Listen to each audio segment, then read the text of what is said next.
Did you know that Manipur had already experimented with democracy even before the modern Indian state took shape?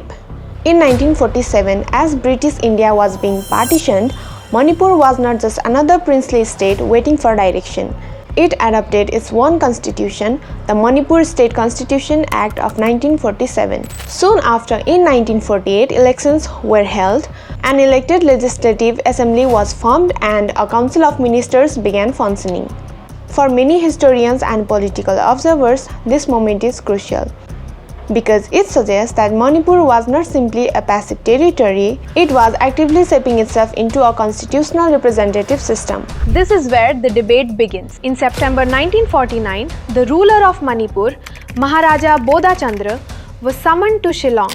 There, he signed the merger agreement with India. Within weeks, on October 15, 1949, Manipur was formally integrated into the Indian Union. The official position is clear. This was a legal and valid merger. But an alternate interpretation has persisted for decades. Critics argue that the agreement was signed without consulting the elected assembly of Manipur. They point out that a functioning democratic structure already existed, yet it was bypassed entirely. This has led to a powerful phrase often used in academic and political discourse: annexation by agreement, or more bluntly, annexation by paperwork. The question then is not just legal, it is about legitimacy. Was the decision truly representative of the people, or was it a transfer of power decided at the top without democratic participation? This unresolved tension did not end in 1949. In 1958, the Indian state introduced the Armed Forces Special Powers Act, AFSPA, granting sweeping powers to the military in regions including Manipur. Over time, this contributed to deep mistrust between sections of the local population and the state. Insurgencies emerged.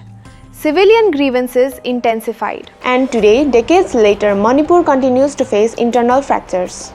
Recent ethnic conflicts have once again exposed the fragility of peace in the region. Communities have clashed, displacement has followed, and questions are being raised about the role and response of the state. For many in Manipur, the issue is not confined to the past, it is a continuing story.